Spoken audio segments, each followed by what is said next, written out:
नमस्कार, मैं हूं प्रदीप मौर्य। आप देख रहे हैं न्यूज 7 भारत। आज इस न्यूज रिपोर्ट के माध्यम से हम जानेंगे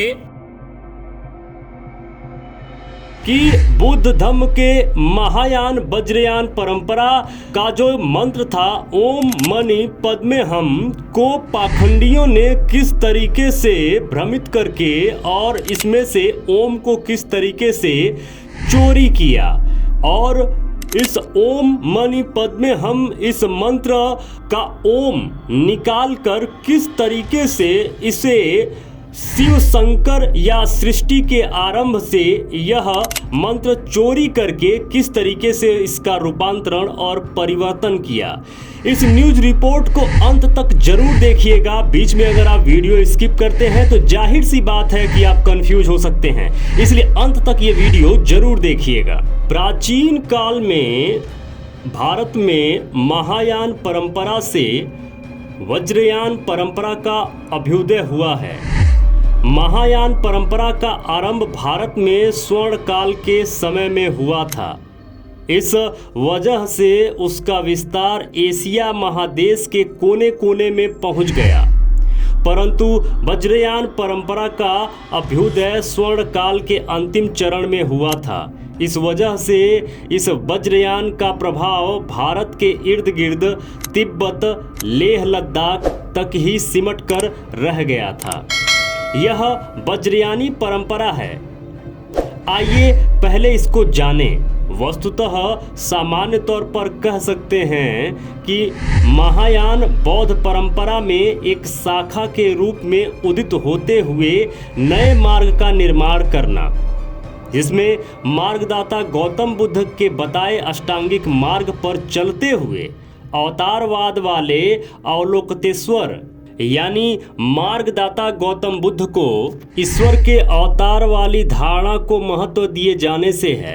कुछ समय पश्चात ही इसी वज्रयान परंपरा से तंत्रयान परंपरा का उद्भव होता है। इस तंत्रयान परंपरा में विपश्यना जैसी लंबी साधना विधि की जगह पर सरल सुलभ उच्च टंकार युक्त ध्वनि वाले मंत्रों की साधना और जाप को प्रमुखता से स्थान दिया गया और ऊंची टंकार युक्त ध्वनि के साथ साथ कुछ मंत्र युक्त रचनाएं भी की गईं।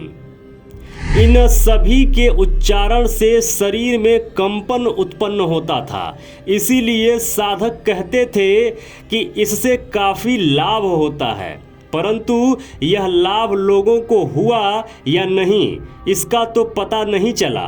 लेकिन पूर्व काल की स्वस्थ विद्या विपश्यना विलुप्त जरूर हो गई और उसकी जगह पर ऊंचे टंकार वाले तंत्र मंत्र का समावेश हो गया। वज्रयान, तंत्रयान और अवलोकतेश्वर बुद्ध। ऐसे तो अवलोकतेश्वर बुद्ध मूर्ति का निर्माण महायान से ही थोड़ा बहुत शुरू हो गया था, लेकिन भारत में अवलोकतेश्वर बोधिसत्व के बाद से महायान कमजोर पड़ने लगा और वज्रयान परंपरा मजबूती के साथ उभरती हुई 8वीं 9वीं शताब्दी तक संपूर्ण भारत में अपनी पकड़ बना ली थी। इसका परिणाम यह हुआ कि बौद्ध धर्म में अवलोकतेश्वर बोधिसत्व के रूप में असीम करुणा का रूप धारण कर जातक कहानियों के साथ रचनात्मक कहानियों की भरमार होने लगी, जिसका साक्ष्य आज आपको वज्रयानी परंपरा के अंदर बहुतायत मिलेगा। मार्गदाता गौतम बुद्ध ने हमेशा अपने आप को एक मानव के रूप में सबके सामने रखा था, लेकिन महायान के अंतिम चरण और वज्रयान के प्रथम चरण में उनको अवतार और चमत्कारिक बातों से जोड़ते हुए एक अलौकिक शक्ति का प्रतिरूप दिखाया जाने लगा, जिसे आज की ब्राह्मणी वैदिक परंपरा का प्रारंभ होना कहते हैं। क्या लिखते हैं लेखक? इनके अनुसार जिसे आज की ब्राह्मणी वैदिक परंपरा का शुभारंभ होना कहते हैं, यानी इसी वज्रयान और तंत्रयान से ब्राह्मणी परंपरा का उदय हुआ है, ऐसा लिखना चाहते हैं लेखक। यानी अवतारवाद की परिकल्पना इसी काल से शुरू हुई। आज अवलोकितेश्वर बोधिसत्व की जितनी भी मूर्तियां प्राप्त हुई हैं उनमें प्रथम बुद्ध को कमल के फूल पर दिखाया गया है, दूसरे बुद्ध के हाथ में शंख और कमल के फूल के साथ दिखाया गया है, तीसरे बुद्ध की जो मूर्ति मिली उसमें उनके हाथ में वज्र और अष्टांगिक चक्र भी दिखाया गया है। लेकिन इसी अवलोकितेश्वर बुद्ध के बाद से भारत में बोधिसत्व शब्द का विकास ज़्यादा हुआ। बोधिसत्व यानी मार्गदाता गौतम बुद्ध की बताई गई 10 पारमिताओं का जो पूर्ण रूप से पालन करते हुए अपने अंदर मनोसात कर लेता है, उसे बोधिसत्व का दर्जा प्राप्त हो जाता है और आगे चलकर यह बोधिसत्व बुद्धत्व को प्राप्त कर लेगा। उस समय इस प्रकार की मान्यता बहुत ही प्रचलित थी, जिसका परिणाम यह हुआ कि इस मार्ग के अनुयायी भी बोधिसत्व की प्राप्ति का प्रयास करने लगे थे। आगे उन सभी के अनुयायी लोग भी अपने अपने बोधिसत्व प्राप्त लोगों की विभिन्न प्रकार की मुद्राओं में मूर्तियों का निर्माण करने लगे थे, जैसे हाथ में जल पात्र की मुद्रा, हाथ में कमल फूल मुद्रा, हाथ में वज्र शक्ति मुद्रा, हाथ में धम्म चक्र की मुद्रा, हाथ में शंख की मुद्रा, अनगिनत हाथ की मुद्रा, कमर से तिरछी मुद्रा, गले से मुड़ी हुई मुद्रा, नितंब से तिरछी मुद्रा। इस प्रकार की मूर्ति को आप देख सकते हैं, आपके स्क्रीन पर दिखाया जा रहा है।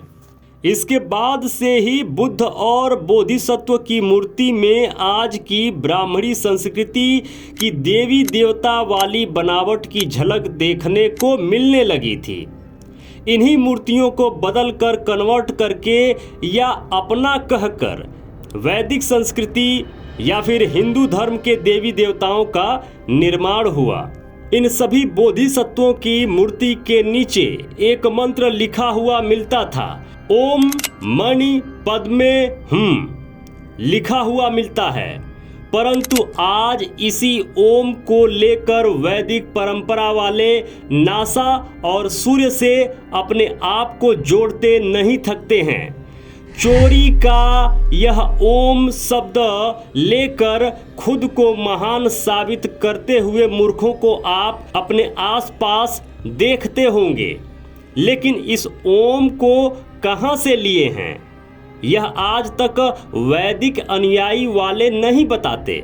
वैदिक मतानुयायियों से एक प्रश्न है कि यदि उन्होंने अवलोकितेश्वर बुद्ध से ओम की चोरी नहीं की है तो फिर यह बताएं कि इस ओम को सर्वप्रथम उन्होंने कब और कहां से प्राप्त किया था। इस ओम पर कुछ लिखित अवशेष क्यों नहीं दिखाते हैं। द्वितीय तथ्य यह है कि महायान और वज्रयान परंपरा में एक धम्म चक्र की प्रधानता है, जिसका भारत के बाहर भी सभी बौद्ध राष्ट्रों में काफी महत्व है।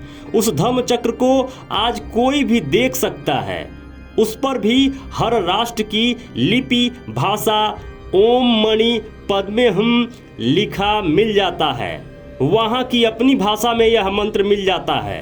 अलग अलग राष्ट्रों में जहाँ भी इन बोधिसत्वों को स्थान दिया जाता है, बनाया जाता है, वहाँ उस देश की अपनी भाषा में ओम मणि पद्मे हुम लिखा मिल जाता है। और भारत में इसी ओम मणि पद्मे हुम को चोरी करके ओम को निकालकर इन पाखंडियों ने कैसे लोगों को भ्रमित किया कि यह सृष्टि के आरंभ से है, जबकि यह बुद्ध धम्म के महायान के वज्रयान परंपरा से लिया गया है। उस समय ऐसी मान्यता थी कि ओम मणि पद्मे हुम लिखे गए धम्म चक्र को जितनी बार घुमाओगे उतनी बार इस मंत्र के जाप का फल मिलेगा। इन्हीं सब मंत्रों की शक्ति वाली मान्यता से आगे वज्रयान से तंत्रयान यानी शाक्त पंथ यानी शक्ति की उपासना वाले संप्रदाय का उदय होता है।